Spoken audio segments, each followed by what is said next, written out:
Welcome to another edition of the Basketball Teacher Podcast. Our mission is to bring you discussions on a wide array of topics in the coaching world to grow players on and off the court. You can connect with us on YouTube, Facebook, and Twitter, and also reach us directly through email at basketballteacherpodcast@gmail.com. Now, here's your host, Coach Mike Hernandez. Welcome again, and thank you for joining us wherever you may be listening and on whatever platform you're listening to us on. Today's topic is going to be about playing fast, but at the same time also playing efficiently and also playing smart. I'm pretty sure all coaches want to be scoring a lot of points and they want to be creating a lot of scoring opportunities, but also balancing at the same time that they want to be smart, they want to be efficient, and they want to be going about that and accomplishing that goal, going about it the right way. So to help bring insight into how to achieve this, I'm happy to be joined by Coach Randy Edens. Coach, how are you today? Good. How are you? I am doing very well, and I'm very much looking forward to getting to this topic. We all want to score a lot, but we want to be smart about it. Want to make sure that we're doing it the right way and in the most efficient way possible. So I'm looking forward to this. Yeah, no question. Absolutely. But before we get into that, Coach, like I do with every guest of mine, I want to make sure that our listeners know your journey, your basketball journey, your coaching journey, where you've been, where it's taken you, and where it is you're currently at now. Sure. So well, as a player, I was terrible. I'd like to say I was a byproduct of a really good class of boys basketball players, but in reality, the more I distanced myself from it, I wasn't very good. I actually, believe it or not, was more of a distance runner. I was a cross country and track guy at a Division One, or a couple of Division One programs. I actually started at Eastern Washington University and then ended up Washington State. And but didn't deviate from my passion for the game, and certainly wanted to coach the game and so on and so forth. So, but my first job was a 7th grade boys job at a middle school here in Marysville, Washington, and then did that for a year. And I, in fact, was going to come back for a second, and then we'd actually had tryouts. Our middle school started a little bit earlier than our high school programs here in the area. And then a freshman girls job opened up at the local high school, and I had actually already made teams for the middle school and got asked to kind of take that job, and got into the girls game there for a few years. The middle school was going to be fine, going with the person that they had, just in place. They understood kind of the circumstances and situation. And that was kind of my first influence into the high school program. I was actually at the high school that I graduated from, Marysville-Pilchuck. So I, had some connections there and wanted to be back and so on and so forth. So I got myself immersed into the girls program, certainly always knowing I wanted to be a head coach, and then ended up actually, and for me professionally, probably was the best move that I made, moved up to doing boys at the high school level as a varsity assistant and JV boys coach for a couple of years up at Burlington Edison High School. And it was great. A lot of what we use in the girls program here at Lake Stevens comes from actually those couple of years there. And it allowed me to see the game in a totally different perspective, allowed me to grow professionally, allowed me to step back as a coach of my own program and just be an assistant. Yeah. And really just kind of open my eyes to that. And that was certainly just a massive thing for me. But at the same time, still kind of looking for that opportunity as a head coach. And right. And then eventually got to an opportunity at Lake Stevens High School. In fact, it was my second opportunity or chance to interview for the girls' job. In fact, a couple years prior, they just chose to stay in the building, and I was still teaching at a different high school, and everybody does that. Mm-hmm. But I actually come back full circle. 6 other interviews and opportunities later, came back full circle to Lake Stevens, got the job, and have been there ever since. And looking into year 16 here shortly, and it's been a tremendous ride so far. Yeah, time flies. I'm sure those 16 years have probably flown by, blink, and all of a sudden here you are with all these years under your belt. Yeah, no question about it. It's crazy, and it's interesting you mentioned this, because as a few people, not only who I've talked to outside of interviews, but in interviews themselves, has talked about how much they benefited from being an assistant and just working under somebody else and kind of seeing the game from that viewpoint. Right. Seems to have benefited a lot of people, and seems to be your case as well. Yeah, no, I would say, the biggest thing, obviously get to, as a freshman coach in a high school program, traditionally they do the ninth graders and maybe don't connect themselves in the high school team, but knowing that I wanted to be a head coach eventually, I certainly think that helped, but I needed a different perspective. And obviously, gender, played into that a little bit, but Yeah. just to kind of see the game differently. The game was so much faster at the boys level. And, kind of forced my hand in terms of how can we, ultimately, how can we play that fast and efficiently at the girls level, or at least try to come close? And could we, ultimately, could we find ways to do so? But it was just so monumental for just my growth and just understanding the game, I think, a little bit better. So much of the game is instinctual. It should be if you're playing it, well, without overthinking it. Yeah. And while girls love to be coached, at the same time, you got to give them enough freedom to play too. And I think that really, really helped. And again, I think has driven a lot of what we're doing here at Lake Stevens. Yeah, that's a great point about, especially for me and anybody who's like coaching the girls game, there are some things you see in the boys game and you're like, I wonder like if I can incorporate that, or you see how much quicker it goes and you're like, I wonder if there's parts of this or a lot of this that I can take and make work for me. So yeah, I've been in the same boat as you with that. So sure. I'm looking forward to getting into that.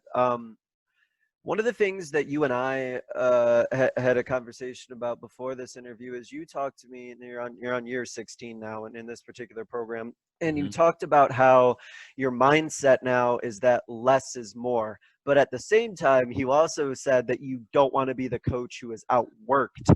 So how do you go about making sure that you're not being outworked, but at the same time also adhering to that like less is more mentality?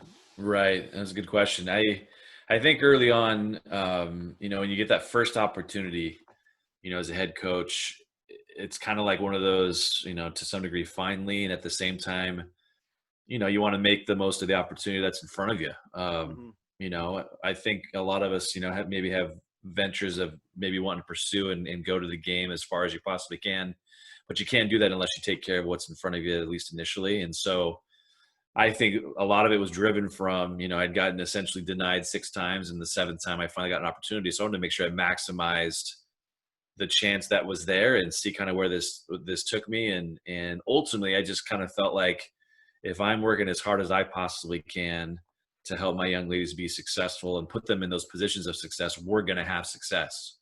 And, I think what happened, especially in those first 5 years in particular, was, for year 1, there's so much to do. You're creating your own templates, your identity, your philosophy, your culture.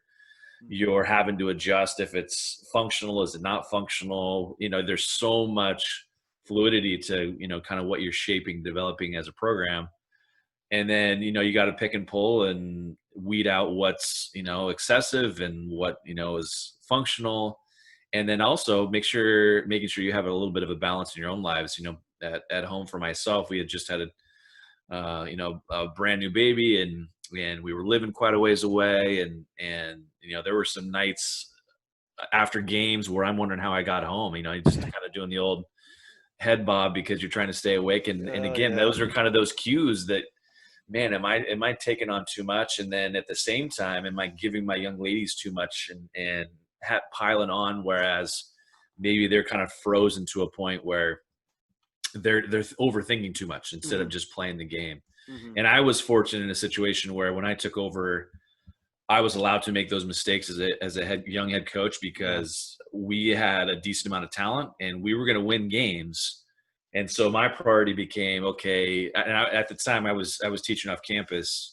And so my priority at practice during the season, and then certainly with summer basketball for us in June, which is traditionally what we do here in Washington, is, how can I establish these relationships with these young ladies? How can I prioritize that I care about them as people and individuals, not just out on the basketball court for 2 hours a day during the winter season, but what they want to pursue as student athletes and young women and so on and so forth. And that, I think, really allowed me some perspective to kind of make sure I'm not so overbearing that it's dominating other aspects of their own life. And then I needed to look at it from my own personal perspective too, because it was. And so as the years have kind of gone on, I've realized, okay, we've got a template in place of how we want to play, what our principles and expectations are as a program. And at the same time, this is such a small component of who you are as an individual in your lives. We want to use this as a template to make you, responsible young adults and moms and wives and so on and so forth. And hopefully basketball basketball is the liaison to kind of, having that happen. Yeah. And then in terms of, just kind of the outworking thing, and as coaches, I always have kind of felt to kind of separate myself from, maybe sort of the player side of things.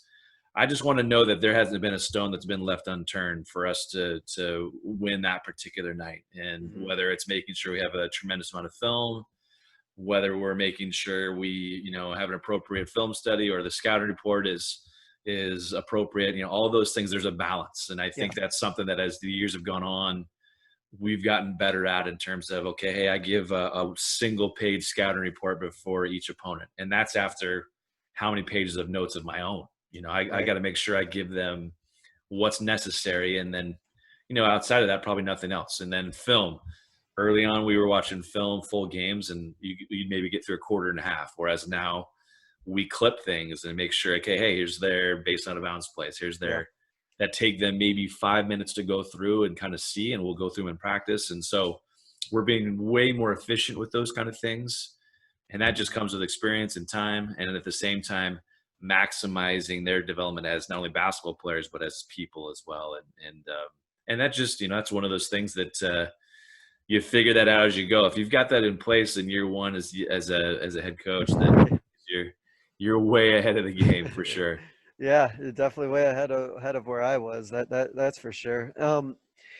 I think that it's important. A couple things that you mentioned is, number one is that there's always more that you could be doing, but that doesn't mean that you should be doing it, or that it's best for you to do it, right? We have so many other things we're managing of our other jobs that we do, or personal life, that it is, I think, easy to get in this trap of doing so much to the point where it's no longer beneficial. The cost of what that's going to take from you just isn't worth it. And so I think prioritizing and knowing your template, like you said, knowing your structure and working within that is super beneficial. And then what you said about relationships, I think a lot of coaches, not all coaches, but a lot of coaches are teachers. And I think that that's something that we all sort of recognize. As a teacher, you build relationships, coach, you build relationships. But I think that's a good point to reemphasize for maybe any coaches or people who aren't in that teaching profession, and maybe only kind of go in and out, is relationships are so important. And I think you get a lot out of those. I think you can speak to it too. I'm sure that you get a lot more out of your girls by just having a relationship with them.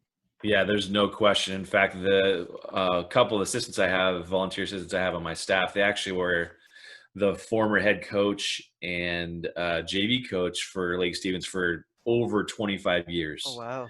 So, and they're back with me on my staff and have been for almost my whole career. Gil McKinney, who's my longtime assistant, been there for every year but one. Steve Berg, who's been with me, has been there, I want to say for maybe the last 10, if I can remember correctly.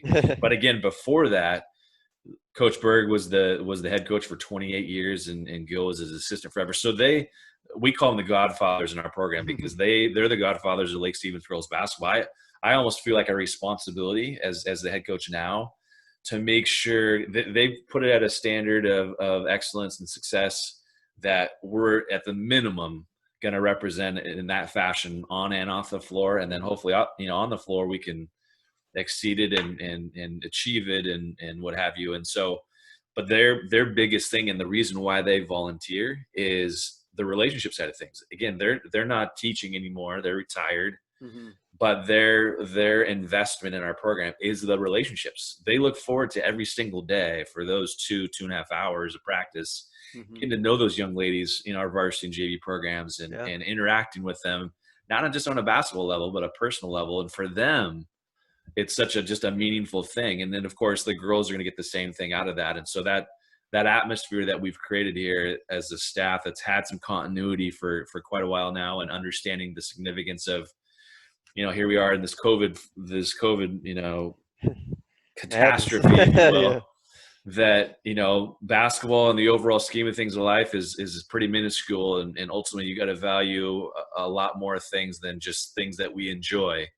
And we'll get back to those things. There's no doubt about it. But, ultimately it's the relationship side, it's the people, and we're always checking in on each other, making sure we're doing okay, and so on and so forth. And those things are what's going to get you through these challenging circumstances at times. So when you get back to basketball, we get back in the gym, we get back to competing, it's going to make it that much more enjoyable because you're not going to take it as much for granted as maybe some of us have here up to this point. But yeah, the relationship side of things is just such a huge thing. And I think that's the big difference that I noticed from the girls' game to the boys' game is girls really value that. In fact, I use this expression all the time that I got from Ken Roberts, his head coach at Snohomish.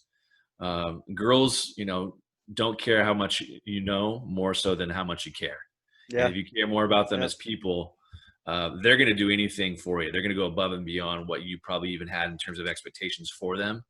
And that's where you overachieve certain seasons, and I certainly have a few examples of that, but that investment is just such a huge thing. And that's, I think on the girls side of things, they really want to be coached. Boys sometimes get away with maybe the athleticism and wanting to do some of their own things their own way. And maybe there's not that give and take, but girls, man, I tell you, if they understand that you're in it for them and their success, they're going to, more times than not, you're going to find avenues where you're going to overachieve and have probably way more success than you even probably imagined. So, and that's where a lot of joy of that is.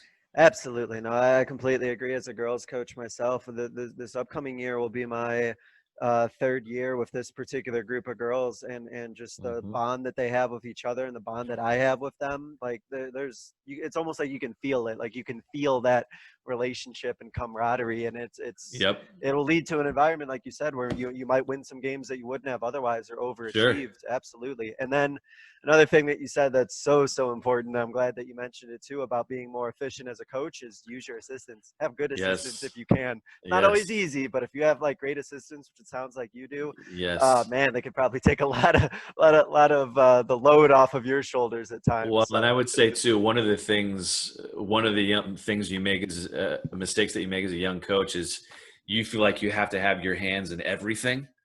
Oh yeah. And you got to learn to, delineate, responsibilities or deviate responsibilities to your staff. That's why they're there. And it gives them value in not only, of course, your own program in your own eyes, but your players' eyes. Like you give them something to do. And, like Coach McKinney for us, he strictly takes our defensive side of things. I love defense, but that's not my MO. And he does such a great job of teaching it. And we'll play a lot of zone stuff, but he is a man-to-man principles guy, and zones are predicated out of those basic principles. But he's so good, and it is very old school, but it's so fundamental and on point. It's ultimately why we get to where we want to go defensively by the end of the year. It's a process. It's building it up, and that's his 20 to 25 minutes every single day that he gets, and it's his time. And I step back, and it gives me a chance to kind of rest and recover from a teaching day and kind of look forward to what's going on in practice and so on and so forth. And then, Coach Berg is kind of our shooting coach. He was a very good player in his own right.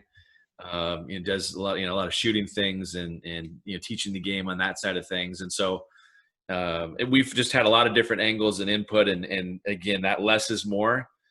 Less of me is more for us. And that's where you give that value to your assistants, and your kids recognize that value as well. And ultimately we've made, larger steps of success because, again, there's less of me, more of another influences, at our practices every single day. So for sure. Agreed. Yeah. Delegate if you can. I remember when I was really young, I thought I was going to reinvent basketball and then it was going to do all of these things. And then also, like you mentioned, I think it's good for the players to hear other voices too. And just get other input. It just, especially on those days, like you said, where you're tired or like if I'm sick or something, it's like, at least there's another voice they respect that can coach them and do a great job. Yeah. Well, and I have a few kids in class, last thing they want to hear from me after an hour of me at class or, is another 2.5 hours of me at practice. So it's so important. And I probably get tired of hearing myself too. I got to shut up every now and then. So. Oh yeah. I'm not saying you have to for this. I'm just saying I agree with you in that. A lot of the girls who I first coached for 2 years are going to be juniors now, which is what I coach. And some of them are going to get a real double dose of me. Sure. So, now you made me reflect on that. Like, poor girls. Oh, well. Some of them actually are maybe a little excited to be in my class. We'll see once the season rolls around and they hear me Right. how much during the day. Right. All right, coach. You said your offense is your bread and butter. So here we go. We're going in on being fast, but also being efficient. So Sure. you mentioned to me off air that your goal is for your girls to get 60 points per game. That's like the goal that you set. Yep. So for that to happen, what are the systems that need to be put in place from a schematic standpoint and just from a philosophical standpoint in order to help your girls achieve that goal? Because I've heard the saying even around here, like, well, if a girls team gets to 40, like, then you're set, but you're going for 60. So what's Yeah. got to be put in place for that to happen? Well, interesting. You say your goal around here is to get to 40. Well, for us defensively, our goal is to keep teams under 40. Single digits for each quarter is the goal. Yeah. And so if we can score over 60, keep teams under 40, those are comfortable wins. And that's kind of something that, has been with us since, the beginning of time. And in fact, maybe for us to kind of refocus maybe late in game, hey, we've got somebody at 32. Our goal is to keep them under 40. Let's refocus. And all of a sudden we don't focus on offense any longer. That'll take care of itself. Let's really kind of tune in and just different strategies to go about it. But I've always been one where the game is way more enjoyable when it's a little more free flowing. You give kids a template to play out of, but at the same time they have to understand that they've got the green light. And where I really miss not being able to play summer hoops here. For us, it's in our program the expectation is you're with us in June. We'll play as many as 40 games in June. To kind of get all the kinks out and new players and ideas and philosophies in hand. Whereas we have quite a few kids who play club basketball in July. A lot of people do. They play with their clubs. And so I get out of the way. I want to go watch them play with their clubs, which is great. Yeah. But at the same time, it allows us to really kind of put into play, okay, here's how we like to play. We're not, putting a lot of sets in that we would during the season. We'll put in some quick hits as we need to and what have you. But we try to play as many kids as possible. And there's no red lights. There's no during summer basketball, because ultimately we want to try to see if we can grow some of that confidence in all of our players, because we just don't know when their moment's going to come. And we talk about that quite a bit as well. Mm-hmm. But we want to play fast. And I think the biggest thing is certainly from the Godfathers, as I mentioned them earlier, being that old school, hey, we want to value the basketball and take care of it. And we do. There's no doubt about it.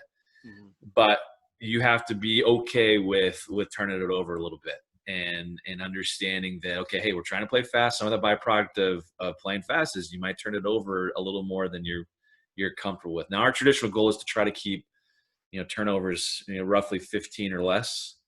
I'm certainly okay with if we're under 20, and if it's over that, then we've got some problems. Just because you're creating a game that has more possessions, so more possessions mean potentially more turnovers, and you're going to have that give and take, and at the same time not be, okay, we've turned it over 3 or 4 times now.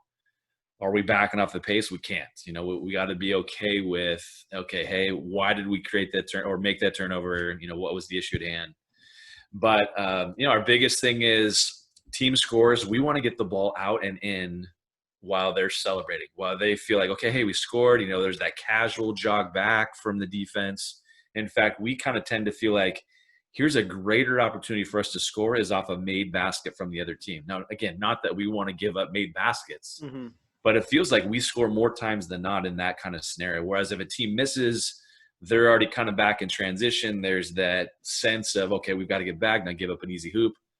They get comfortable after they've scored. Okay, they're feeling good about themselves. Well, if you've already scored back on them, by the time it's so deflating. They're like, okay, what just happened here? So we really get a lot of that, but we have a template that we like to play out of, and everybody, I'm sure, you have your primary break. If you can get out ahead, great. But our secondary is really kind of what helps set up pace of play. We have our 4s and 5s. They're interchangeable. They always take the ball out. If a guard takes it out in practice, the guards do some push-ups, but the post players do twice as many push-ups just for the sake of, we got to get into that habit of having a 4 or a 5 take the ball out consistently.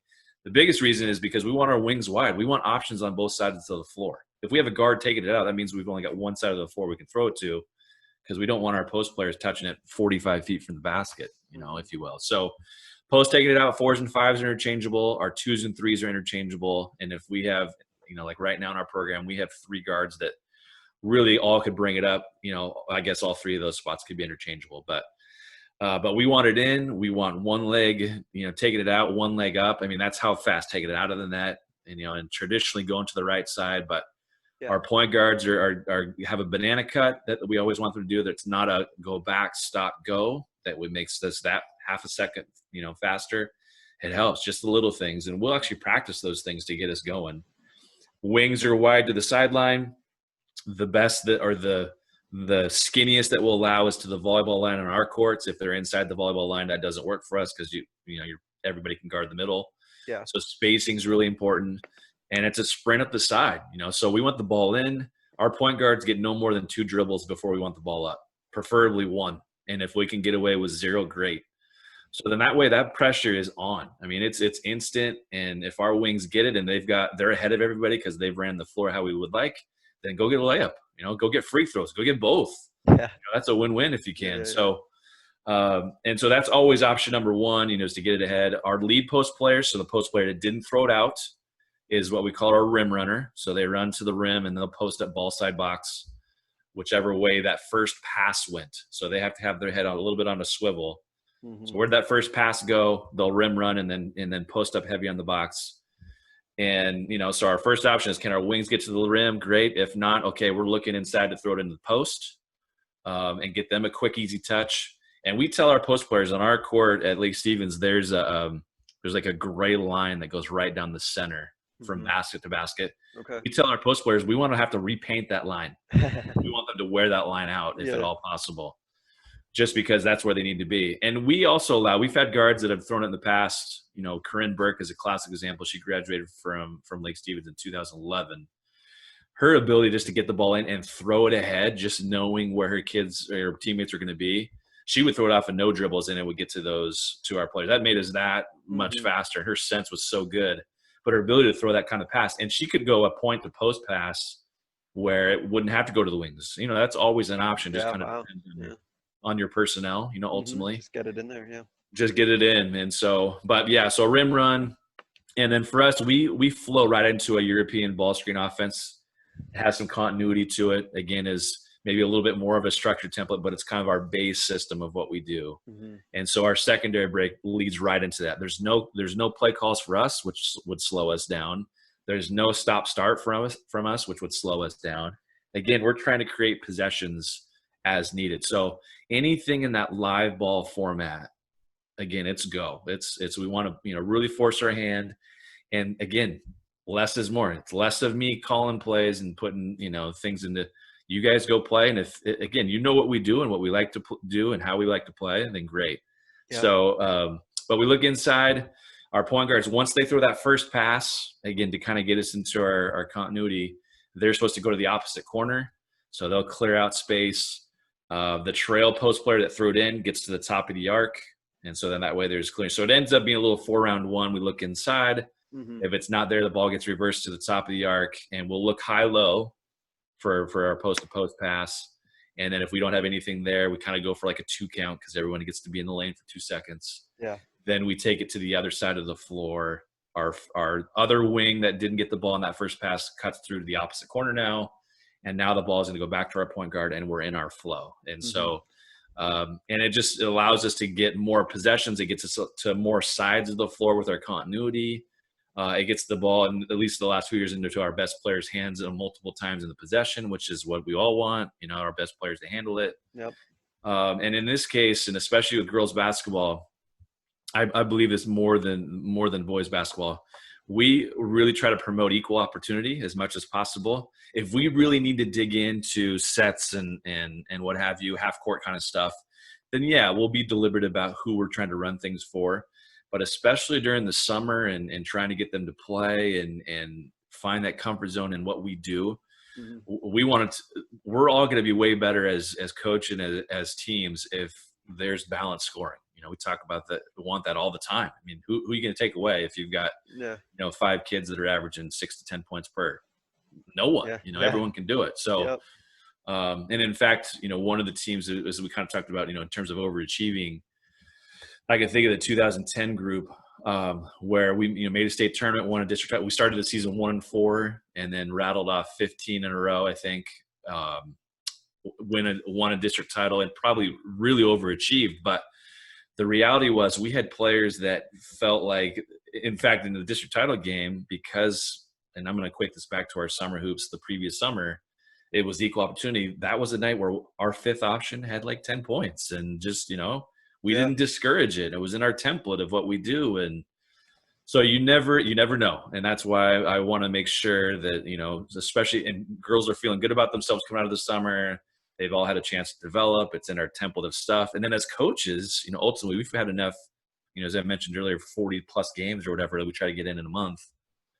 We have enough of an idea. Okay, hey, who can we run stuff for? What, from July to November when we get going, what are some things we can put into play for some specific kids? And then, go that deliberate. So, and that's, ultimately I think allowed us to, score at a high rate. We want to play fast. We can be deliberate if we need to.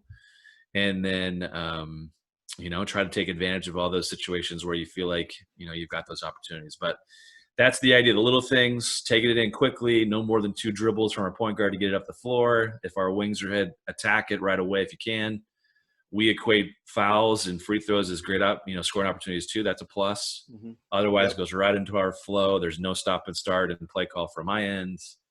And, over the course of the game, when you create more possessions and you're free flowing and it's aggressive, you can get to that 60-point mark. And for us this year, in fact, we set a school record in points for a season. And this is the season we had the most games where we scored over 70. I want to say we probably had like 8 or 9 games where we were at 70 plus for a 32-minute game. So, and I always like to equate to 60 points in a 32-minute game. If you were to go college level, 40 minutes, that's like 75 points in a college women's game, and so forth. So, yeah.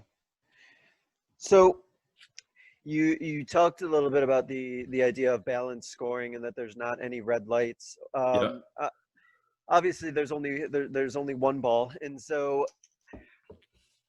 I get the sense that because of how many points that you're looking to score, whether it's 60 or 70 or more, that most of your players are gonna be satisfied. But are there situations where players are going to feel like, hey, like I should be getting more touches, or like I'm a better scorer, I'm a better shooter, like and that it shouldn't be as equally distributed? Or is there something that's kind of built within like the team mentality and team camaraderie to kind of like not kind of go away from that sort of thinking? Yeah, no, it's a great question. So for example, this year we had 4 sophomores that were starters for us and a senior, and our senior was a Division I kid who's going to Boise State next year. And she would be one that, hey, okay, the more times than not, she's going to get more shots than everybody else. And that's just kind of the reality of she's a 4-year player for us as a freshman, which is hard to do. And in my 15, 16 years, or whatever, I've had 4 freshmen that have played all 4 years in terms of experience. Otherwise you kind of had to wait your turn. But she was talented enough that she'd gone through her time. She's a big time recruit, and she's got the green light. And so if she's got pretty big range, she can put it on the floor. So there's just kind of that understanding that, okay, she's going to have her opportunities to be able to pick and choose as she needs to. Yeah. The other 4, though, sophomores wise, and I teach sophomores at Lake Stevens all day, so I have a pretty good feel for sophomores and maturity level, and that dynamic of you got to share the ball a little bit is really critical. And so we ran into some issues with that a little bit. And they all are very talented, and I feel like have a chance to at least be Division II kids by the time they're done with us. So where are you going to sacrifice? And so we think about we've talked about this with each of these 4 individuals. As freshmen just want to be varsity players. They want to play varsity basketball. It's a huge thing. Yeah. Sophomores, they want to, play and get some decent time. Juniors, you want to start. Seniors want to win. And so when you think of, like in Reagan's case, she went through kind of that process, and we saw that certainly with some of our sophomores, wanted to play. So, well, they were going to play. There's no doubt about that. So that shift this year for us was, well, they all want to be double-figure scorers. Well, that's going to be really challenging when you have a Division I kid that's going to probably dominate the ball a lot. And at the same time, there are going to be nights where, okay, a couple of you are going to have great games, and some of you might not be so much. That's just kind of how it's going to go. We've got to really embrace each other's success. Your time's going to come. Your opportunity is going to be there. And so that was a challenge, at different points in the season for us. We had 25 games this year. We go 19-6, and you would think, okay, hey, everything was great, and you make a state tournament and get back to that level, and it was a challenge at times. You had maybe a few games in a row where one of our post players didn't score over 5, but she was in a little bit of foul trouble, and at the same time, her buddy or other post player buddy had 15 and 20 plus. And so ultimately, there's going to have to be some sacrifice there. And as you talked about, there's one ball. There's not 5 where we get to kind of fill it up. You got to understand and be ready, be prepared. We talk about this with our kids, and I was going to kind of bring this back full circle here. Is statistics don't lie. If you're going to be a 30% free throw shooter, then odds are you're missing out on opportunities because you're not shooting 80% from the free throw line. Maybe you're not getting baskets as you traditionally would, but let's look at the amount of shots that everybody's getting respectively. And when you get yours, are you converting those? Mm-hmm. You can't expect you're going to have every single time down the floor it's going to work out for you. So, and I think ultimately that's kind of what's driven a lot of our success, over the years is we as coaches really need to promote equal opportunity in terms of, hey, if it's a shot and it's open, we expect you to take it, considering, situation score. More times than not, hey, it's going to be wide open. You're not going to hear from us or discouraged from us, hey, you should have taken that. We want that opportunity because we never know. You never know when your opportunity or chance is going to come. Yeah. And then at the same time, we need to really embrace our teammates' success too. And when that happens, all that other stuff's going to take care of itself. Let's remember as coaches, our number one goal here is to try to win games, and we're going to use and put you guys in situations and circumstances where we want you to be in the best positions to win. And that's as a team and a program, ultimately where we've got to make decisions and where you got to really embrace as teammates each other's success at maybe the expense of your own. Well, I think that team building part, it's so important. And it goes back to relationships. I think that we talked about is like the relationship that you build with your players, with each other, as well as the coach and the players, to not see like even I've seen it where there's teammates who view each other almost as like competition, and it's like a competition among each other, and that can get pretty ugly. Sure. And so and I would say too with Reagan, who was our Division I kid, she really struggled at times because she was such an ultra competitor. Some of her abrasive personality was just wanting to win. I mean, her drive to win was. And then there was at the same time that conversation with Reagan. You have to understand you're going to have to come at this a little bit different angle. You're going to have to come at it maybe a little bit softer than maybe as abrasive as you would be at the next level, Division I level. You're going to be able to embrace it. You got a bunch of alpha dogs, Yeah, absolutely. But at the high school level, you got girls that are doing this just for the sake of this is it for them, and they want to make sure it's a good time, and so you're going to have to find different ways to lead by example and actions and then at the same time, those are going to be one-on-one conversations with those young ladies that maybe are struggling with, not as much of an opportunity that maybe they had with their club teams. And especially in our circumstance where, the other 4 are all sophomores and, the same grade level, that's going to be a consistent challenge, I think for us, the next couple of years too, because let's really kind of, make this team oriented, and the rest of that stuff will take care of itself.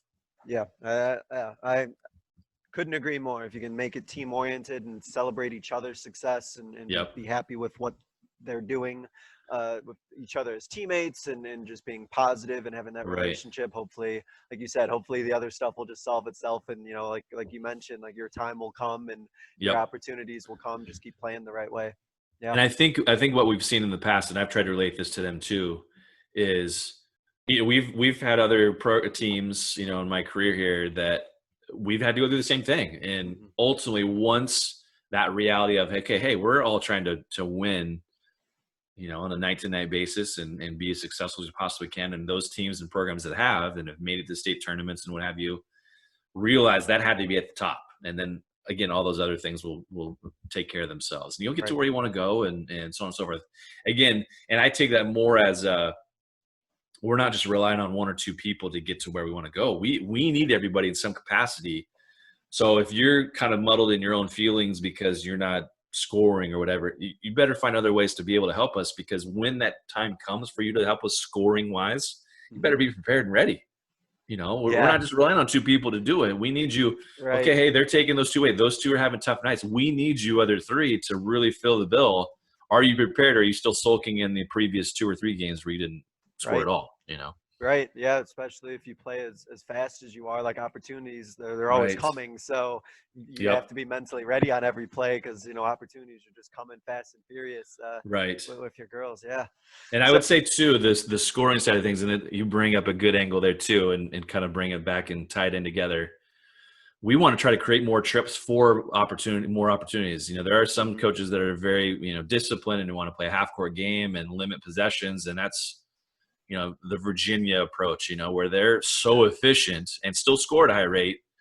That's going to be a really tough sell with, I think a lot of programs, and in our case, kids that, feel like maybe they're college capable. If we can create more opportunities to, go score, then it's kind of ultimately on them to make shots and put themselves in those kind of positions, and by creating more of those possessions and more opportunities, kind of maybe again takes us out of the equation, and it's on you. It's not because we weren't, it's not like we as coaches slowed the game down. We're, running things for 2 people, yeah.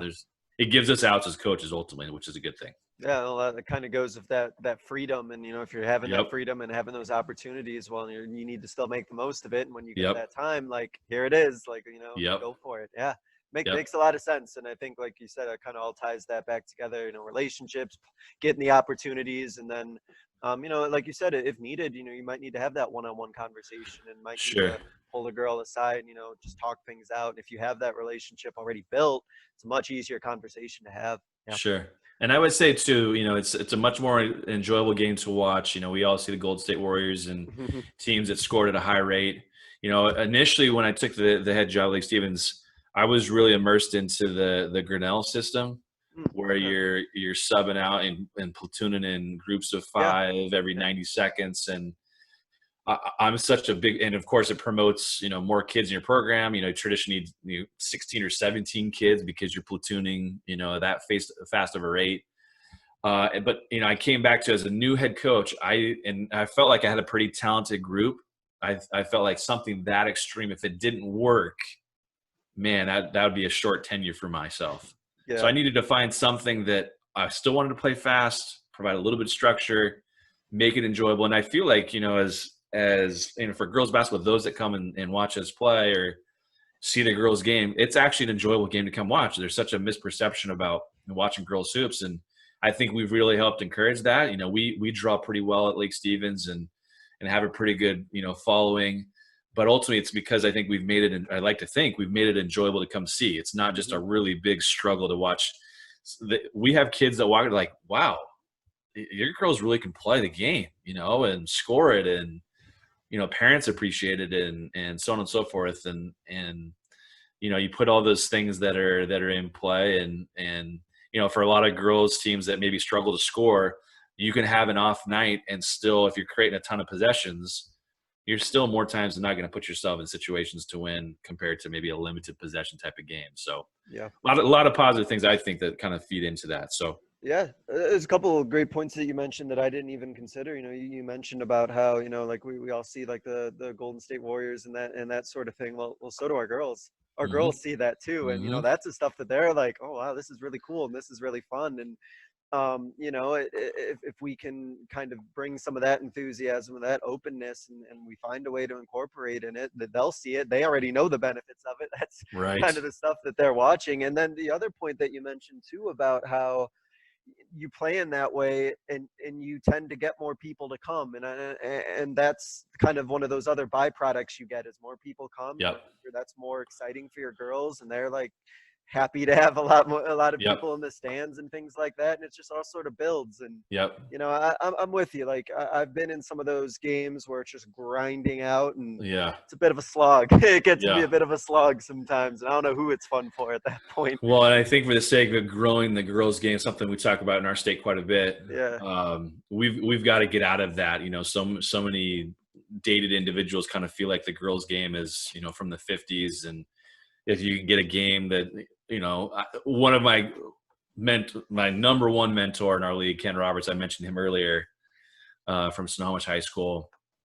We always kid all the time. He's a fabulous coach, but he's always one that is value the basketball, take care of it. And our running joke between the two of us is the first to 40 wins. He does such a good job of taking us playing fast away that I would swear almost more times than not, the first team that gets to 40 is more than, and that's just the way they do it, and so on and so forth. They have success with it.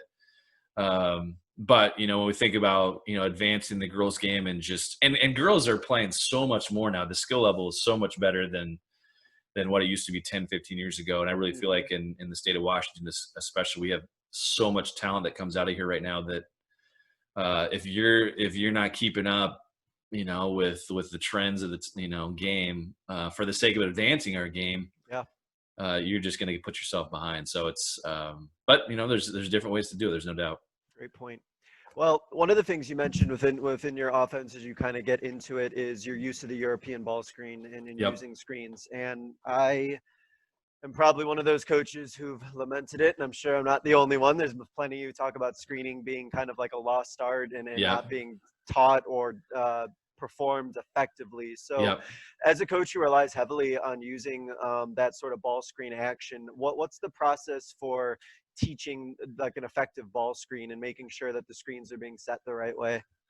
It's a great question. And I'm going to take this actually from a defensive side of things here first. So for us in our league, at least how we teach it defensively against really good guards that can really shoot it from distance, we always tell our guards to go over the top, because girls don't set great screens, and we'll steal a foul call, an illegal screen foul call or 2 or 3 a game, because we go over the top of screens and some girl booty bumps her and we're going the other way. It's a turnover, and we get the ball that way. And so in that respect, when we flip it around and install our continuity, it's low and wide, and it's just solid, and it's the guard's responsibility. If a post player gets a foul call for a moving screen, 9 times out of 10, it's the guard's responsibility for not coming off the screen appropriately. You've allowed the official in that game to make a call if it looks awkward. Whereas if a girl gets squared up on a screen because you went shoulder to shoulder off of that screen as a guard, there's no foul going to be called on the post player. And when we've looked at film consistently with the number of ball screens that we set out of that, it's exactly where it comes from. Now, every now and then you'll get a post player that'll move a little bit, but more times than not, they'll set it wherever it's going to get set. But ultimately, it's the guard's responsibility to come out. Don't allow any space. So then you force a decision on that defender to, okay, do I go over? And so we have rules for that, or do I go under? We have rules for that, offensively there. So low and wide and stay put. And then, again, it's on the guard to make sure they use it correctly. So, and we want to try to meet, the guards, in our flow. We kind of tell them to wait and let the post player, so it creates lots of space. Naturally in that offense, as the possession goes along, it tends to lift. And so late in the shot clock, we have a shot. You guys have a shot clock in Arizona? No shot clock. We need it in the girls' game. That'll help speed the game up too. That is true. We late in the shot clock, when the offense lifts, it gives our guards options to now not only use the screen, but they can reject and go baseline and get to the rim. So there's little things that we teach, and it's an easy thing to put in and install and just have. And then, of course, the drills that we have that go with it, that we go through practice, regularly during the summer. It's almost all we really do is that kind of skill development out of ball screen drills, European ball screen drills that, they see how it translates. They understand the shots that we're getting out of it based on those kind of reads and so on and so forth. But yeah, low and wide and stay put. And then I think the biggest thing in terms of a screen is roll all the way through it. We have girls, especially in the girls game, that just, they'll roll for a step and I give up on it. Whereas in this continuity, you're not only done off of the roll, but there might be, if the guard has to reverse it to the top there to your post player buddy, as we like to call him, there's that high low right there. We expect you to go post that up for a 2 count in the lane.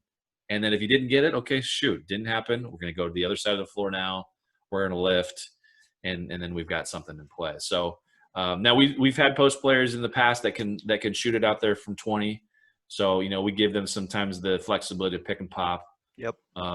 But more times than not, man, just roll all the way to them. Don't give up on the roll. And you got to hold that screen too. Let's force that switch to happen. Because ultimately we kind of came to this offense because I felt like in 2012, we didn't have a particularly large group, and I felt like everything offensively for us was focused around our guards. We had really good guards, actually 2 guards that went to Boise State. We had kind of a thing going with them. Mm-hmm. And so how could I get my post players involved? How could I get them touches? Because I just felt like they were getting left out. Yeah. And then the other big reason was Snohomish, who I had mentioned earlier, Ken Roberts, they're defensively are so good at hard hedging, ball screens. How could we exploit – because we were a 1-4 UCLA kind of stuff, and they just took all that stuff away. It was really a big struggle. This gave us some continuity, and then, again, most teams are going to be able to load up one side with their best defenders, but can they do it with all 5 of their defenders for a whole possession? And then how can I involve our post players? How can I get them touches? Because, again, everything seems so guard-driven. Right. And so, and our post players, believe it or not, at the time were, 5'8", and 5'9" kid. That was the year that, okay, and so they could all handle it, which was kind of nice. But I felt like we were missing out on an opportunity, and we needed to put something into play that was a little different, and at the same time was easy to teach and could exploit our best team in our league because they were so good. There was a lot of factors that went into it, and then since then we've just grown out of it, and now we've kind of gone back to having quite a bit of size in our program. We have a 6'4" kid and a 6'2" kid, and we're a little more conventional and traditional and about getting them the basketball. So yeah, it's been really functional for us in what we tried to do. So with that, what would you say is the biggest or the most common correction that you've had to make, or the common mistake that you see with screen setting that's come up in your years of experience? They come out of it too quickly. So they don't give the guards how we would teach it is we want that big to have to switch on a guard. Yeah. 2 reasons. One, we don't really feel like post players can be able to stay in front of guards. So that as a guard, I want that to happen because I want to be able to go by them. I want to be able to go by and get to the rim, or go by, force help, and it's a pitch and kick for a 3-point opportunity. The second reason is I want that switch because if a post player switched on me, that means there's a guard that's guarding a post right now. So I'm going to escape dribble. I'm going to reestablish, and I'm going to throw – I've got a little guarding a big down in the box right now. So there's option number 2. And if I force that switch, maybe I don't feel comfortable with both of those, I've reversed the ball to the top. I still probably have that switch if the post player, again, as we've mentioned earlier, has rolled to the rim. Yep. And now I can go high-low with that. So, and that's just that initial side. So, again, just coming out of that screen too soon, post player or guard maybe reversing it to the high too quickly, I think has been a common thing. Like they let go of it instead of keeping that dribble. The only time you pick up that dribble is if you're shooting it or you're passing it like right now. Yeah. But we want to keep that dribble rocking. We want to keep that post player engaged. So we force that action, and then we can play out of it from there. I think that's been kind of the most common thing. The other big thing too, and everybody is once you get the template and understand kind of everyone's going to be well scouted and knows what's coming. The other big thing is, and when we first put this in, we were just way too mechanical. We were just too into okay, here's how the offense goes, and that's girls. Girls like, hey, I'm doing the right thing. I'm making my cut. I'm using the ball screen. Yeah. Instead of, we kind of lost them playing out of it. Go play. Right. Let's get into that read sort of stuff. And so, understanding that, remember, we're still looking to try to score, but, mechanical in that we would always think, okay, we're going to get something on the first side. Well, you're only going to get something on the first side against really poor teams. Really, let's dummy action the first side and let's get it reversed to that second side, because in a shot clock, 35 seconds for us, if it's really moving, we'll get 3 sides and maybe 4 if it's really popping.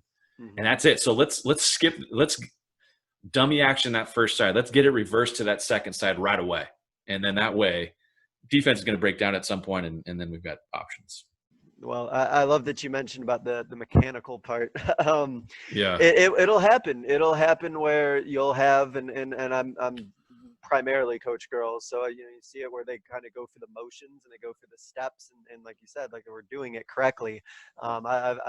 I'm sure you've had this too, where girls have passed open like great looks because they Yes. thought that this was what I had to do next. Like, no, no, no. Yes. Can you please put the ball in the basket? Because that's what Right. I need you to do. And so Yeah. yeah, definitely something to keep in mind about making sure that you have the continuity, you have the action that you want going, the screens and everything. But at the end of the day, we're trying to put the ball in the basket. So Yeah.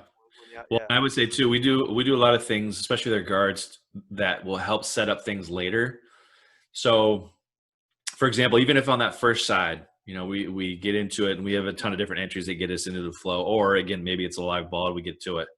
But on that first side, if your defender is going to go under a ball screen, we actually want them to take that shot right away, make or miss, even if it's early in the game. Take that 20-footer, because now you force them to think, oh shoot, I can't go under now, because they're willing to take that. So now the second time you get it, okay, they're going to try to go over the top. Now I really get to turn the corner. So everything is setting something up later.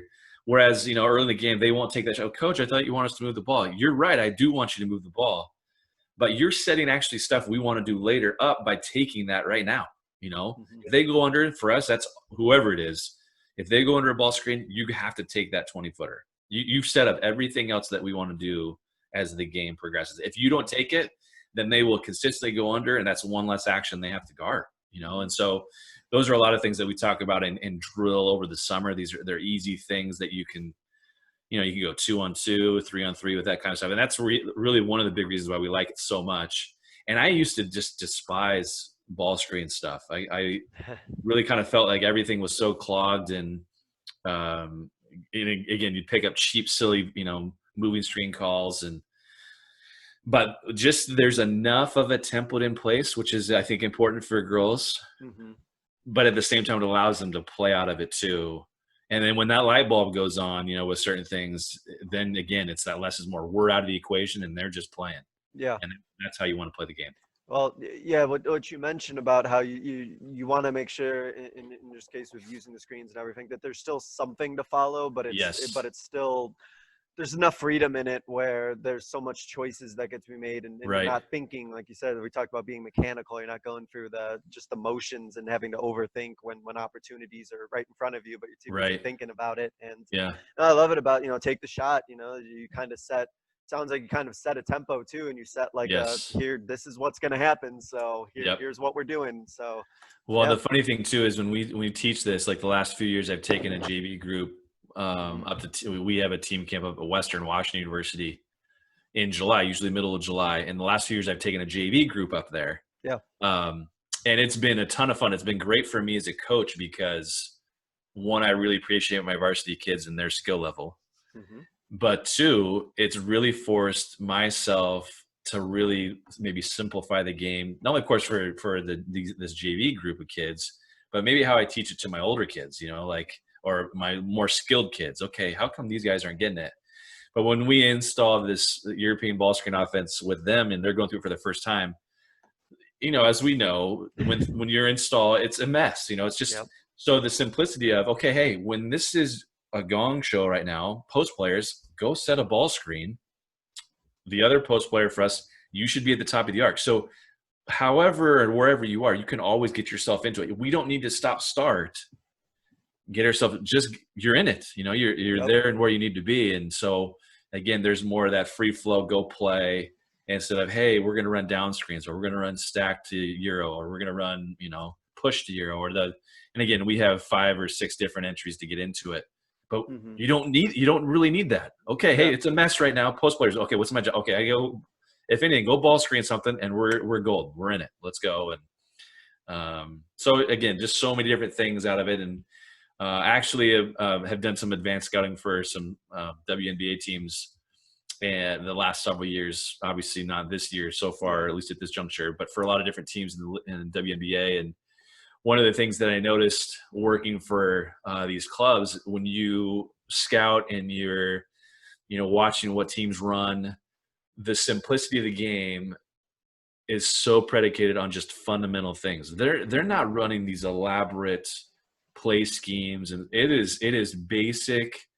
So much of it is high ball screen or little entries for quick hits, but that's it. It's so much just the basic principles of the game, and I think that's ultimately you're allowing they're professionals for a reason. You're allowing them to play. Yeah. And that's as a coach got to me, how can we get our kids to just go play? Let's teach them the game and certainly how we want to play, but they've got to learn how to go make plays, ultimately. Yep. And, that was a real big advantage. And I think ultimately why we kind of came back to the European thing too. So.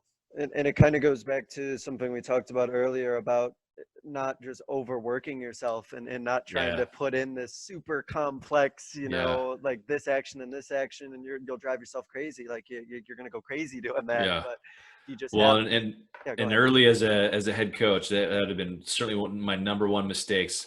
I was so excited because I had this play card that probably had 70 different things on it, and the girls probably maybe knew 10 of them really well, and now it's slimmed down quite a bit, and we use what we need. And again, less is more. Let's just get them to go play instead of overthink. They're going to put enough pressure on themselves to play well. You don't need to pile on as a coach to have them have to know a ton of stuff. So. Right. Absolutely agreed. So with that, you've mentioned about the green light that the players have and the freedom and the not pass up on open opportunities. So there's a fine line between players who are playing fast versus playing reckless, and also a player who is shooting, but also a player who's pressing to try and get baskets. What's kind of the philosophy of how you can balance that so it's not going to that reckless or pressing territory, but you're still playing at like the pace that you want to? Yeah, well, I think the biggest thing is, in the girls' game, girls basketball, you're going to see them miss more layups than any of us want to, admit. But it's really the reality of the game. I mean, it's one of those things. So, being constructive about, hey, was that the right shot to take there? Of course it was, and so kind of refocusing their mind frame to, okay, yeah, they missed 3 in a row, but was it the right shot to take? And if that's the case, that's the bottom line. The law of averages say, hey, if you're taking the right shots, those are going to go in. Shoot, it's a great connection to year one. I took Lake Stevens over. I'm trying to get to know the girls. We are running a secondary break, and we had a really good shooter at the time. It was a sophomore who could really shoot it from 3. So our secondary break was kind of similar to our template now, but throw it ahead, rim run, and we would double away with the point guard and trail post player for Mary, who was a really good shooter. And so we'd throw it ahead, and we'd always want to go away from her on that initial pass, so then we could get that double screen or that stagger. Yeah. We throw it ahead, we'd stagger. She'd take a 20-footer top of the arc. She'd miss 3 in a row. And, she passed one up the 4th time. And I'm like, Mary, you need to take that shot. That's your shot. You can. She's like, I've missed 3 in a row. I go, is that the right shot, though? We want you taking that with consistency. If it's open and they're going to give that to you, it's got to go up. And so that mind frame is where you've got to go at it. Now, if we've got them taking the right shot, where I would go at it from another angle too is, okay, hey, and I tell my daughter, she's starting to play for me now, currently at Lake Stevens. If she's missed a couple from distance, okay, let's see the ball go through the hoop. Let's get to the rim. Let's find a way to get to the basket. And if not get a layup, let's get free throws. Let's see the ball go through the hoop. And then we can come back and shoot those 20-footers. So just, again, hey, was it the right shot? Okay, then you keep taking it. Or if I've missed a couple, let's get to the rim, and not to get them to think about, okay, gosh, I've missed 5 in a row here. Okay, how can I encourage them in another avenue? Because that's all it is. It's something that's next play mentality. Are you doing the right things? And, if you are, then we can live with that. You're not going to make everything that you take, and there are going to certainly be nights that we struggle. But if you're doing what we're after in terms of the structure that we set up, then we got to live with the consequences, good and or bad. Well, I think the mental that mental aspect is so important, and reaffirming that what they're doing is the right shot. I think we've all been there where we're, like you said, with your former players who's passing up on that shot. And it's like, Yep. you've been shooting that shot for years. You know, you're going to give up on it just because you missed a few, and like now you're done shooting it, and Yeah. just No, and I building would that say, confidence. Yeah. Go no, ahead. and I would say too is with that, that was she's, who knows, tournament number 2 or something of getting to know these guys. Yeah. But the translation to the season, when we get to the end of the season, you could actually sense from other teams and programs who know kind of what Mary can do. When the ball would go ahead and she's coming off a stagger, there's this dread from the other side, like, oh shoot, that's going, like it's a made basket. And so not only of course is a backbreaker for them kind of knowing what's coming, but it's such a confidence booster for her. Yeah. Because, hey, this is a shot I've taken a ton of times, we're comfortable with. And yeah, I mean, again, you're going to deal with no one's going to make 100% of their shots that they take, but if you're taking the right ones, we like how you shoot it to make enough that, hey, this is going to be successful. So, well, shooting with confidence, it's just so important. Just shooting with confidence and just the belief that you're going to go in. It's a joke among my girls, but they know I'm serious, right? I tell them, like, for me personally, every time I shoot the basketball, like, I know it's going in. Obviously it doesn't, but that's my mentality. And if I'm shooting around, I miss, and I go girls, like, well, I'm gonna make the next one. So and they kind of joke, but that if you agree with that mentality though, like it'll help so much. You'll see more go in if you're confident, if you build that confidence. And you definitely don't want your girls to start missing a couple and start thinking about their mechanics or start thinking too much. And well, and girls basketball in general, if you want to have success, you got to focus on confidence first. Everything else, if they're confident, then you're going to be just fine. And that's the number one, I think, in the girls game. I think as coaches that you have to focus on. If they're not feeling good about what they're doing, what we're doing, then all the technical stuff not going to matter. Right. You're going to have to focus your interest on that first and foremost. There's no doubt. Agreed. Are you ever finding yourselves in situations where you're slowing it down and you're grinding games out, kind of like you talked about some coaches that you've been up against before, or is that something you're trying as hard as you can to like not be in that position? Yeah, I mean, it just seems inevitable. You get scouted well enough, playoff time for sure. Yeah. You're just not going to get that easy stuff that you're accustomed to. And so you hope to see opponents like that earlier in the season where they kind of force your hand to have to play that way. And that's why I always reach out to Ken and want to play them early or at some point, because they just do such a good job. We have to play a little bit differently. Yeah. But yeah, I mean, I just always am a big proponent of, and I guess maybe to some degree I'm this way with we call them special teams, but baseline out of bounds, sideline out of bounds. We always want to score in those scenarios. Again, if our transition stuff is getting taken away, the stuff that we're so accustomed to is getting taken away, then baseline out of bounds, sideline out of bounds, we better be able to score those ways. And then conversely, maybe teams are taking those things away, special teams things away. If we can get a cheap 2, 3, 4 baskets trying to just force it down your throat, then we've gotten a cheap 2, 3, or 4 baskets because we've tried to force it down your throat every time. And that combined with maybe some special team success, those are, I can't tell you how many times those have been the difference in beating a team and winning a game, because it was such a grinded out affair. We still got a few of those easy things in transition quickly. We still got a few of those things on special teams, and everything else being equal, because we still got it paid off. And so I think as much as we possibly try to, we want to try to play fast and against, not necessarily as good teams. That's the only way you're going to have to play. You're not even going to have to slow down to set up anything, and that's fine. But against good ones, you hope to steal a few of those. And so I think it's certainly paid dividends more times than not. Well, yeah, that makes a lot of sense. And I think that's true that you're going to get in those situations, especially against a good competition where you're grinding it a little bit more, but there will be those opportunities still there. There's going to be that fast break. There is going to be that, baseline out of bounds play. There's going to be those little moments here and there. And you said you pick up a couple baskets here and there. Well, if you're grinding it out in a low scoring game, those couple baskets, those are going to end up meaning a lot. Yeah. Absolutely. No, and I would say too, where we see maybe some more of that success on that front is when teams have to go to their bench. That might be a point of emphasis for us in a timeout. Hey, they're starting to sub in some of their bench players here. and maybe we haven't been able to really advance the ball up the floor much because, hey, here's a chance to kind of remind them, let's make sure we're still playing with some tempo here, and let's see if we can steal a few easy baskets. And because again, they're just not going to have the experience, maybe not as skilled, not have as much playing time. Mm-hmm. That might be your window of time to really pick up some cheap opportunities, if you will. So yeah, that's so true. You're in the game in the beginning in that first quarter, just for example, like, okay, number one here on defense doing a great job, like locking us down. Oh, well, number five's in right now. So, we're going to see how she responds or what happens. Yeah, absolutely. Just like it seems like it's like keep poking, keep kind of needling and going at it. And then, find where the cracks are and make the most of them when they happen. Absolutely. Yep. That's exactly it.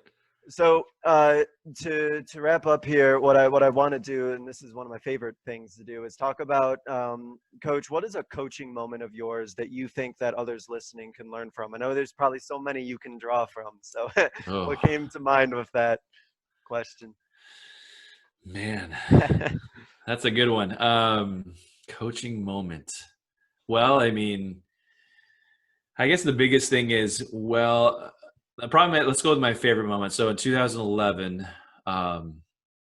we had a pretty young group. And of course, it was going to be the start of or actually it was right in the middle of a 3-year run where we would win 3 district titles, get to a couple state tournaments, place twice. So super special group. But we had enough experience and youth kind of mixed in there respectively.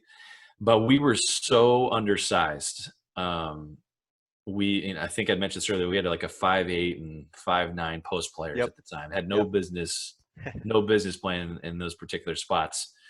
Whereas, when I got started, we could roll out 4 kids that were 5'11" and taller, 5'11", 6'1", 6'3", and then our point guard was like 5'2" or something like that. But, we went through size early, and then there was the 2011 through 13 groups where our size was 5'8", 5'9", and then now we've kind of cyclically grown back up. But those groups, just because if I think about Megan Orbis was one of those young ladies and Abby Molstry was another, that were just kind of have that bulldog mentality. Yeah. They knew they were going to be, undersized more times than not, but that didn't slow them down. And we went through a transition. So 2008, we had 5 seniors, starters, graduated them, and Megan was a freshman that year. Her sophomore year and Krenberg's sophomore year, that next year, they were captains as sophomores, and we took our lumps, went 9-11, and we just got it handled to us at a particular summer game by 30-something. I'd never lost that big with a group, and so I had said, hey, this is never happening again. We have an expectation with Lake Stevens girls basketball. I want you to write this score down somewhere where you're going to see it every single day, because this is never going to happen again. Because what had happened was we kind of had our own pity party because we, weren't as good as the previous couple years, and we were getting it handed to us, and we kind of caved in, and it just wasn't what we've been all about, and so it just was never going to happen again. So we get whacked, and we go 9-11 that year, and then this group, 2010, again, we started 1-4. I mentioned, rattle off a bunch, win a district title, and then it just was the start of this magical thing. Mm-hmm. And one of the things from that 2010 group that parlayed itself into 2011 was, in 2010 we made it to the district playoffs.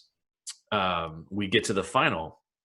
And our boys team that year actually won district title, but we made our young ladies sit on the bench and watch them cut down the nets. And you could just tell that it was like, man, I want to do that. Yeah. I really want to do that. But it was so good. So we play the next game, and we end up winning the district title, and probably a year ahead of time. Because again, 2011, as I'm going to get back to in a second, was really kind of where we took off and blossomed. But we won it in 2010, overachieve.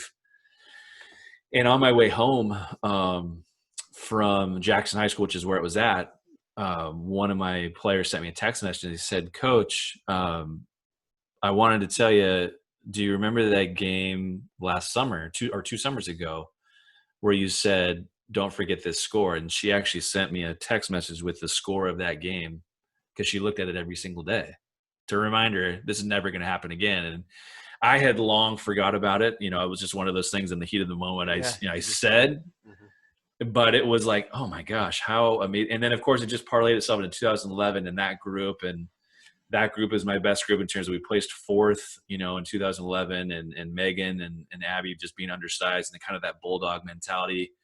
It was really kind of the fruition of everything that they committed, and just that was our culture. That was our, the face of our program, just of how we were going to play. And when I think about that group and just all the pieces that kind of fit into the success, at that juncture, and the relationships I got with those young ladies, and then what it would parlay itself into with the Palcoa twins. And it's such a special just period of time that I'll recall fondly for a long, long time. Well, it's amazing. I think that the things that you say that stick with them, and even if it's something you Oh, say in no like the heat kidding. of the Yeah. moment, and you're like, "Oh, when did I say that?" Yeah. But Yeah. it's such a good reminder too, and that was a great positive example. But it's such a great reminder for us to realize that the things that we say, like they hear it, and Yep. they're paying attention, and so being very careful about what you say and making sure that you're not saying something that's going to completely derail somebody, Right. and say something kind of in the way that you did. Yours was probably out of a bit of frustration, but Sure. it was also empowering. It was also like, Right. you need to stand for something greater than Yep. what was happening here, and obviously that meant a lot to her. Well, and Great. she's the perfect kid. We have on campus, we have a wall of fame for our first team all league players. Yeah. And she's not on that wall of fame. She should be in my eyes because of what she meant to our program. And just, she was the perfect kid to be able to tell that to, because that's exactly how she would have. And I didn't realize, I knew eventually what she was going to become, but she was a freshman at the time. Yeah. What she ended up becoming, throughout her career, one of my most favorite players ever. And she was the perfect kid to be able to tell that to, because Yeah. it's one of those like, yeah, he's right. This is not going to happen again. Love it. And Yeah. the rest is history. That's awesome. So to wrap up, Coach, I want to give you the 60-second soapbox, where the floor is going to be yours to get any final thought, any idea, anything you want to reemphasize, and just leave our listeners with. So the floor is yours, Coach. Yeah. So I'd mentioned earlier, the whole shot clock thing, I think, is a big one, across our country in advancing the game. I know it's very few and far between in terms of the number of states that have one. I think Oregon just passed one, and I think Georgia Hmm. is in the midst of adding one. The whole cost idea in terms of, the cost to add a shot clock to gyms is absurd. It's Yeah. really not that big a deal. But for the sake of advancing the game, I think it's massive, and especially in terms of the girl side of things. I know that in our state, for example, not only do we, of course, we have the shot clock, but we're adding 10 seconds in the backcourt as well, Mm. which is going to be interesting in the girls' game. That can kind of go both ways. But nationally, I think the shot clock is critical if we really want to see the girls' game progress that much more, and the boys' game for that matter too. I can't stand seeing boys' games that are 18-12 in the fourth quarter because teams are so skilled into stall. You know what I mean? Yeah. We've got to have that in play, because it just adds an element of strategy. It forces you as coaches to have to coach. It puts your teams in situations that are going to make them better players, and it's mind-boggling that it isn't nationwide. I think it'll happen, but that's one thing I hope our coaches nationally really continue to push. Yeah, I agree. I think we're getting there, and like you said, I think the game is just so much more fun to coach. I think it's For more fun to sure. watch. It's just For more sure. fun to be a part of when it's not stall ball, and Right. the players are playing, the coaches are coaching, and things are happening. Right. Makes a lot of Agreed. sense. Yeah. So I want to thank you again. This is a great conversation. I think there's a lot that we can take from it and reflect on, and especially love that we talked about it in the context of the girls' game too, where we traditionally don't think of it as a fast-paced game, but clearly it is able to happen, and there are Mm-hmm. things that you can do in order to make it happen. So, Coach Edens, I want to thank you again for spending some time talking to us about that, and good luck this season. Hey, thanks so much. I appreciate you having me on. It's always fun talking hoops, and I wish you the best of luck next season as well. Greatly appreciated. Thank you so much. This was another edition of the Basketball Teacher Podcast. Thank you so much for listening. We will see you guys next time. Thank you for listening to another edition of the Basketball Teacher Podcast. Make sure to connect with us on YouTube, Facebook, and Twitter, or reach us directly through email at basketballteacherpodcast@gmail.com. Take care, be safe, and we'll see you next time.